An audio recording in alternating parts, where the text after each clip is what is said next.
मेरा नाम एडवोकेट रामेश्वर ठाकुर हुआ। मैं ऐसे पेशा से मैं हाई कोर्ट में एडवोकेट हूँ और जननायक कर्पूरी ठाकुर जी के जो निवास था मैं वहीं से शिक्षा दीक्षा ग्रहण किया, उनके ही नेतृत्व में, उनके ही मार्गदर्शन पर। और आज इतने दिनों के बाद आज सामाजिक न्याय आंदोलन मिशन जननायक कर्पूरी ठाकुर फॉर्मूला क्यों बिहार में इस चुनाव में लोगों के बीच हम लोग जा रहे हैं, क्या कारण है? बहुत सारी पार्टियां हैं।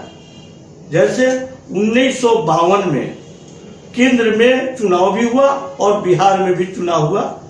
केंद्र में 1952 से 2020 तक जिनको प्रतिनिधित्व जानी चाहिए तो विधानसभा में, कौन सी कारण है कि आज तक उनकी प्रतिनिधित्व शून्य है, नगण्य है और उन पर जो अन्याय अत्याचार हो रहा है उन पर कोई बोलने वाला नहीं है। तो ये महापुरुष लोगों का देन है कि जो संविधान में भी हमको अधिकार दिए थे, संविधान के द्वारा दिया गया था। आर्टिकल 332 कहता है कि जनसंख्या के अनुपात में प्रतिनिधित्व टोटल भारत में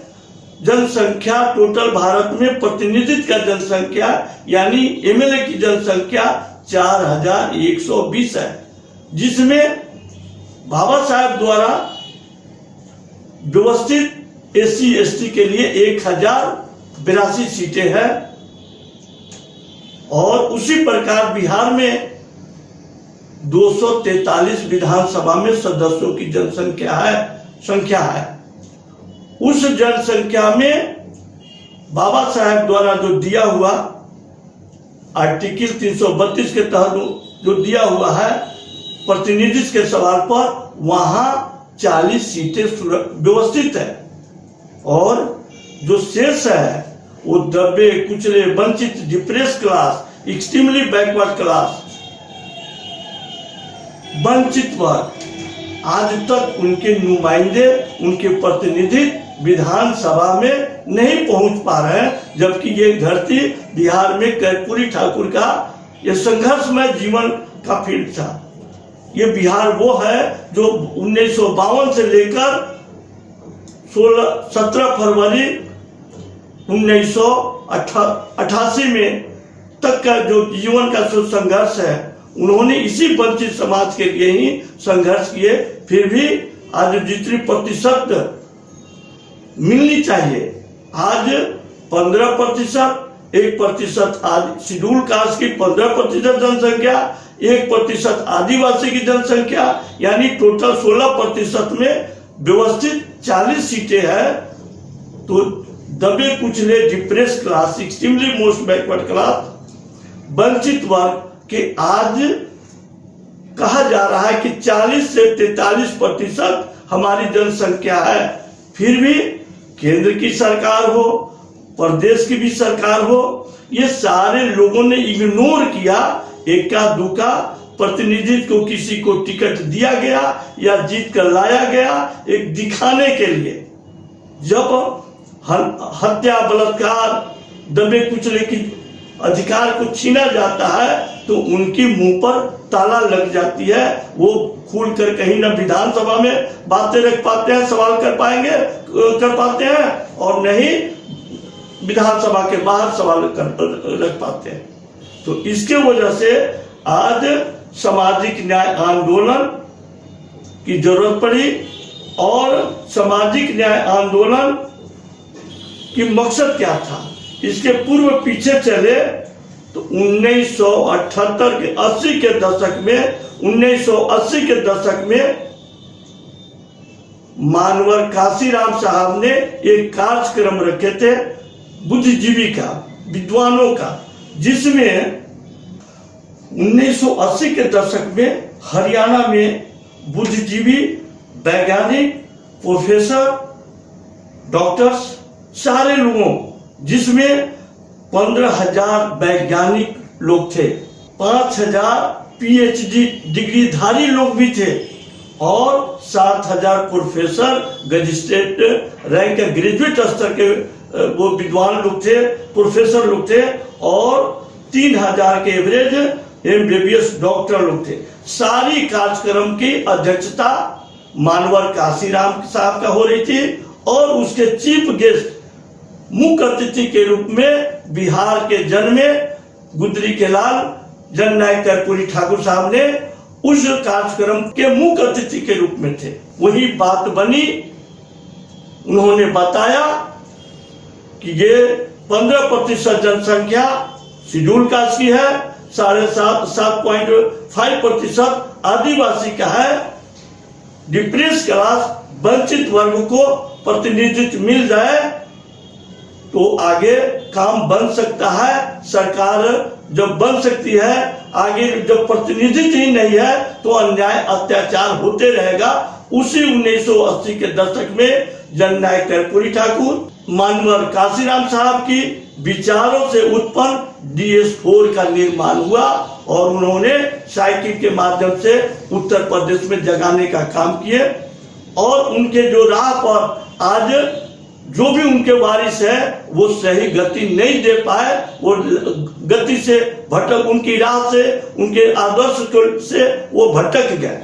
बिहार में जननायक कर्पूरी ठाकुर साहब 17 फरवरी 1988 की मृत्यु के बाद अपने आप को उत्तराधिकारी कहने वाला लालू प्रसाद यादव कहा कि मैं असली वारिस हूं, मैं उनके आदर्शों को लेकर चलूंगा और 15 साल उनके ही नाम पर सरकार में बने, सरकार चली और वो कहते थे ये जीन कहां से आया, यही डिप्रेस क्लास वंचित क्लास के जीन था, यही वोटर था जो उनको आंख मूंदकर उनके पीछे लगा। 15 साल में जो हरास हुआ, जो depress class extremely most backward अत्यंत पिछड़ों का जो हरास हुआ वो शायद कभी नहीं हुआ होगा। उनके जो बताए हुए रास्ते पर एक भी डेंग नहीं दिखे और उसके बाद यही अति पिछड़ा का वोट, जब ये पंचायती राज 2005 में की सरकार बनने की बात आई तो 2005 में नीतीश कुमार साहब ने कहा कि ये अत्यंत पिछड़ा का जो न्यायालय में और आदेश हुआ है, इसको लालू सरकार ने केंद्र में ले जाकर सुप्रीम कोर्ट में लेकर चले जाने के बाद चले गए, कहे कि नहीं ये अत्यंत पिछड़ों की आरक्षण नहीं होनी चाहिए, ये लालू की भर्सन था। और नीतीश कुमार ने कहा कि मेरी सरकार बन जाएगी तो मैं उस केस को विड्रॉ करके लाऊंगा और मैं पंचायती राज में रिजर्वेशन दूंगा। जननायक कर्पूरी ठाकुर जिस समाज से आते थे, दबे कुचले वंचित वर्ग को, उनको मैं पंचायती राज में दूंगा और सरकार बनी। नीतीश सरकार ने वो काम तो किए, फिर भी आज वही अति पिछड़ा का जीन उनसे क्यों खरक रहा है, क्यों मुंह छुपाया हुआ है, क्यों नहीं बोल रहा है चौक चौराहे पर, क्यों नाखुश है, ये कभी नीतीश कुमार साहब ने झकने का काम, देखने का काम नहीं किया, क्योंकि उनकी नीयत में खोट आ गई। बड़े दबंग जातिया को एनेक्चर 1 में अत्यंत पिछड़ा वर्ग कमीशन के माध्यम से और हाई कोर्ट के माध्यम से ये थोप दिया गया अत्यंत पिछड़ों के बीच, जिसकी वजह से आज अत्यंत पिछड़ा हम लोग सुप्रीम कोर्ट तक गए हैं कि ये दबंग समाज के जो लोग हैं, जनसंख्या वाली जो है, वो ये सारा हिस्सा लूट लेगा, छीन लेगा, ये कमजोर तबका वंचित रह जाएंगे। इसके वजह से हम लोग भी उनके काउंटर करने के लिए सुप्रीम कोर्ट भी गए हैं और यही चुनाव है ताकि हमारे लोग मुंह पर ताला लगाकर बैठे हुए हैं। और आज केंद्र की सरकार भी 2 अक्टूबर 2017 को महामहिम राष्ट्रपति रामनाथ कोविंद साहब के नेतृत्व में एक कमीशन गठित हुई है जिसका नाम है रोहिणी कमीशन। रोहिणी कमीशन की जो टीम बनी कि ब्रॉड ओबीसी जो केंद्र में लागू है, कब बनी? 2 अक्टूबर 2017 को। याद क्या कारण है, कौन सी नियत में खोट पड़ी है जिसकी वजह से आज तक वो लागू नहीं कर पा रहे हैं? क्योंकि इसके पूर्व 2 कमीशन बनी, एक काका कालेलकर कमीशन और दूसरी बीपी मंडल साहब की कमीशन। ये दोनों कमीशन के जो सदस्य थे उन्होंने कहा कि बड़ी मछली और छोटी मछली एक तालाब में एक साथ नहीं रह सकती है। उसके लिए उन्होंने अलग वर्गीकरण की उस कमीशन में अपनी रिपोर्ट दिए और मंडल कमीशन में भी एल.आर. नायक साहब ने भी उसमें भी रिपोर्ट दिए कि नहीं, ये बड़ी मछली छोटी मछली एक साथ नहीं रह सकती है, ये वर्गीकरण करके लागू होना चाहिए। उस घटना 90 के दशक के मैं ले जाऊं 1 मिनट, क्योंकि 7 अगस्त को शाम में रामविलास पासवान साहब और पीए कृष्णन साहब और बीपी साहब के बीच में रात में 7 अगस्त को वार्ता होती है कि इसमें मैं क्या करूं। ये रामविलास पासवान ने थोड़ा भी डायरेक्शन बीपी सिंह साहब को नहीं दिया गया कि इसको वर्गीकरण करके लागू कीजिए। कमीशन में रिपोर्ट आया है और वो खामियाजा आज हम लोग भुगत रहे हैं और लागू हुई, सुप्रीम कोर्ट भी मामला गया, बल्कि वर्गीकरण होकर गया रहता तो आज केंद्र में महामहिम राष्ट्रपति महोदय का क्या जरूरत पड़ा कि आज तीसरी ओबीसी की कमीशन गठित हुई है। उसमें भी आज दिल में खोट है जो 2 अक्टूबर 2017 को कमीशन बनी और आज तक पेंडिंग है और टाइम लेकर 31 जनवरी 2021 तक टाइम लिया गया।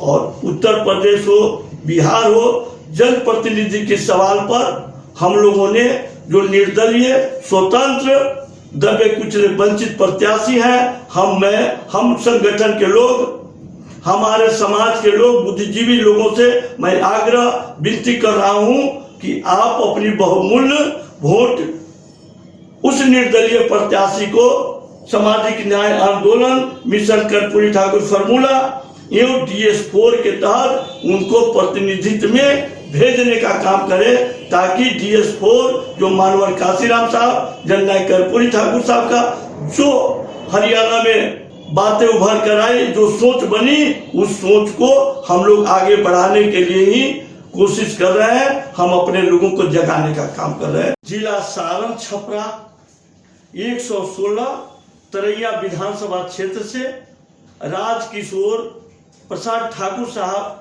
चुनाव लड़ रहे हैं। उनका चुनाव चिन्ह है मेज छाप। मैं 116 तरैया विधानसभा के तमाम शोषित वंचित गरीब गुरबों से आग्रह कर रहा हूं, विनती कर रहा हूं कि राजकिशोर प्रसाद ठाकुर साहब का चुनाव चिन्ह मेज छाप पर बटन दबाकर भारी मतों से विजय बनाएं।